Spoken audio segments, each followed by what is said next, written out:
We are in the rear area of the regiment again. Finally, a few days of rest, during which we are able to sleep in a little bit for once. We pass Rosinante off to the Bauer crew with a heavy heart, but that won't help. At the moment, we still have more crews and tanks, and since the mission-ready vehicles are permanently needed somewhere anyway, the crews can always drive for 2 days and fight, and then rest for 2 days. Oh well, rest actually looks different. As the oldest one in the tank, I have to take care of the paperwork with the lieutenant. That's not always fun, but he remarks, it wouldn't hurt me. One should know and be able to do all this. I've then commanded the tank myself. This would really help me. I think about whether he doesn't realize that I was tasked as a commander for a while, or whether he'd simply forgotten. I remain a bit distraught since I'm really a little proud of my time in the commander's seat. Quickly, he noticed this and looks at me pensively. I do know about the time as commander, he says to me, but the paperwork the others helped out with. Not because a corporal couldn't be entrusted with it, but rather since they all just wanted to help. Now you have to take care of it yourself. As a non-commissioned officer or sergeant, no one will help you anymore. Well, he's actually right. I had avoided this somewhat and was glad about the support of the comrades. I visit Schmidt, who by now has a small dog in this makeshift regimental office.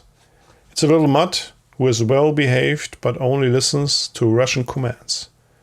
Probably one of Ivan's spies, I keep joking, but the little guy always gets right down next to me and wants to be pet. Schmidt and I talk about the situation.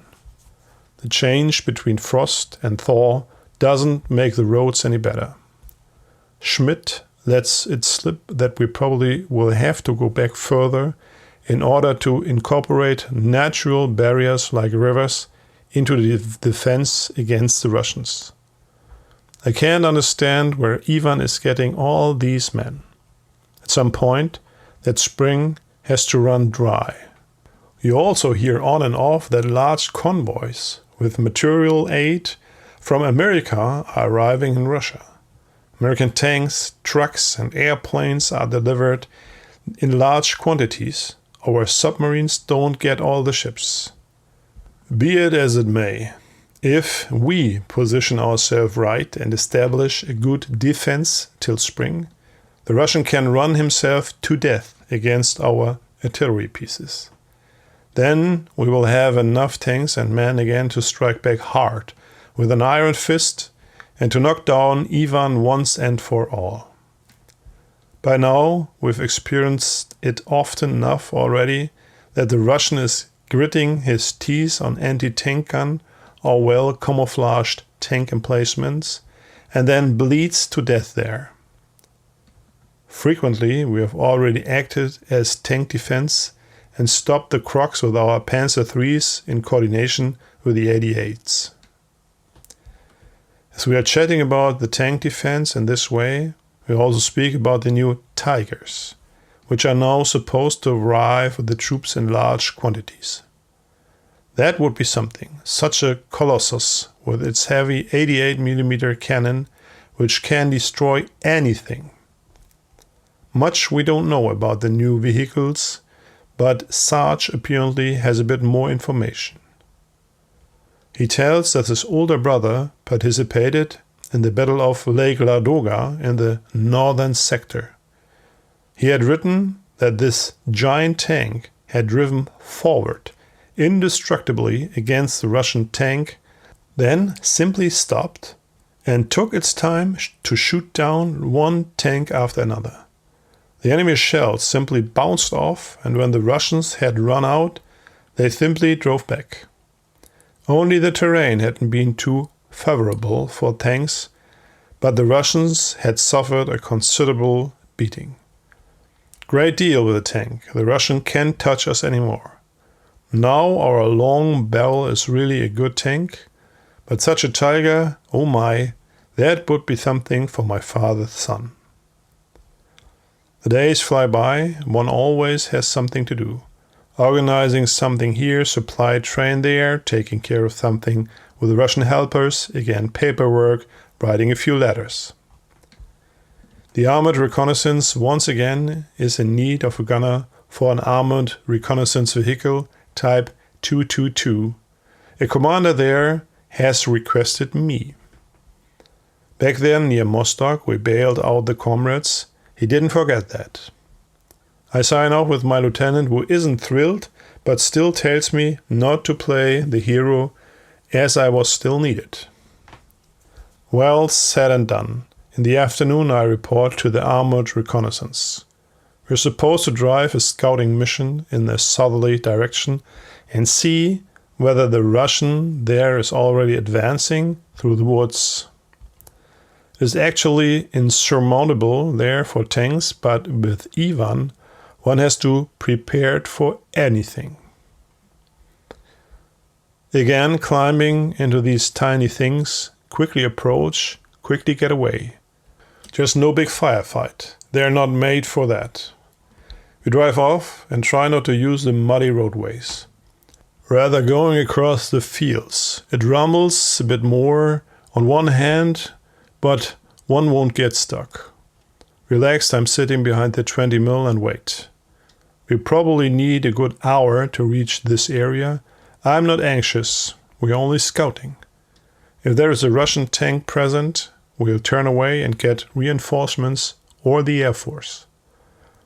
After nearly 30 minutes, it's rumbling a bit more than otherwise, although the route does not appear uneven. The driver reports problems. We come to a stop. Quickly it's found that one front tire is flat because we apparently have picked up something. So changing tires. Everything is on board at least to take care of this in a hurry. The second armored reconnaissance vehicle, however, wants to keep going since the findings are urgently needed for the further reconnaissance. Driving on without rear cover, I wouldn't have done that, but the armored reconnaissance rely on their fast vehicles. They speed off while I'm helping the driver to take off the tire. It seems to take forever until we finally unbolted the wheel. The lug nuts were so tight, apparently the repair unit meant too well or forgot the grease between lug nut and threads. We're just mounting the new wheel when we hear muffled shots. The commander is standing on top of the vehicle and is strenuously looking through the binoculars. He shouts to us that something somewhere had gone bad, but so far he couldn't see anything yet. We're taking it up a notch. Wheel on, tighten the lug nuts, and after another 10 minutes the armored reconnaissance vehicle is back in action. I climb back to my 20mm and look puzzled at the commander, still looking through the binoculars. Then he suddenly yells out that the other scout vehicle was returning. Like the devil, he's driving across the terrain so that the vehicle is just bouncing.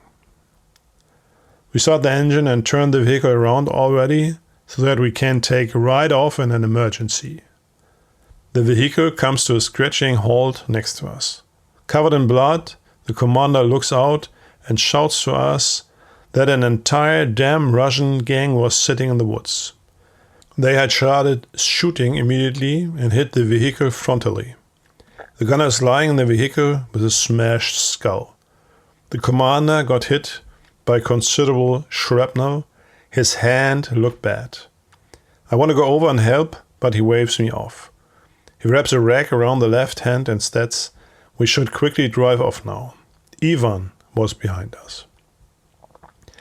We are letting the other vehicle take the lead and fall in behind. Already, shells are impacting next to us. We drive zigzag in order not to present an easy target. By radio, we try to inform the unit, but can't get through. So keep going like the devil. After 10 minutes, the vehicle in front of us slows down and stops. I can't see the commander any longer. We get out and hurry over to the comrade's vehicle. The commander has passed out, and the driver apparently also got hit. So we quickly doctor up the driver and place him with us in the vehicle.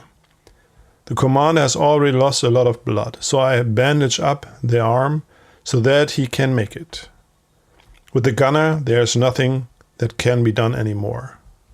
Our commander takes over the second armored reconnaissance vehicle and squeezes in behind the steering wheel. I'm staying in the turret and keep taking care of the commander. We drive back further, not quite as speedy, but still steadily. Now we also made radio contact and report the enemy unit.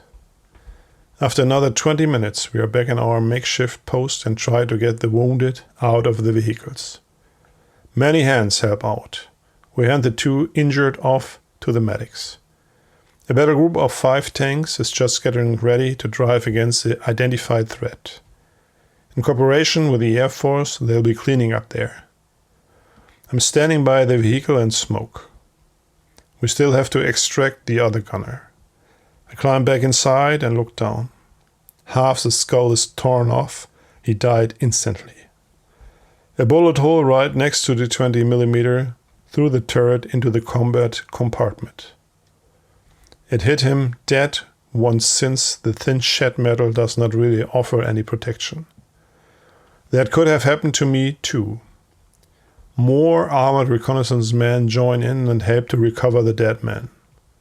A sergeant remarks that it was Günther, a non-commissioned officer and already with the unit since Poland. A real heck of a guy with 9 lives. He'd take part in any prank, and when things got tight, he was calm as can be. He became a father a week ago, but wouldn't be able to see the boy. Thoughtfully, I look back when Günther is carried off. What might the comrades say about if I'd get hit? I'm getting lost in my thoughts until my lieutenant shakes me by the shoulder. Whether everything was alright, since I was full of blood. I look at me for a long time and can only briefly reply that it wasn't my blood. He then leaves me be, and I get on my way to the quarters. First of all, change clothes and get washed. What a tragedy, once again, like every day. But actually, this doesn't usually catch up with me like today. I imagine how Gudrun would receive the news that I'd fallen. I have to quickly push this aside, because whoever here up front thinks about death is then quickly picked up. So keep the head high and carry on. Tomorrow we will get Rosinante back, and then it will go against the enemy again, with a bit more steel in front of the forehead than usual. In the evening, I'm invited over to the armored reconnaissance unit. They want to thank me for the good comradeship during the last mission and for taking care of the wounded. It turns into a nice evening with the comrades, but they, too, tell how the rows get thinner and thinner. Of the comrades who had come to the Eastern Front in 1941, now barely half of them are still alive. The remainder was either wounded or had fallen. It's almost like us, but I believe the infantry is hit much harder in such comparison. We imagine how it would be on a battleship, with meter-thick steel around oneself. There one would be safe and nothing could happen to you. Someone remarks that hadn't helped the battleship Bismarck. It had been sunk, nevertheless. They sunk themselves, says another. We won't be able to determine that exactly anymore. Slightly inebriated, I return to my quarters and write down a few lines. What will the next day bring for me?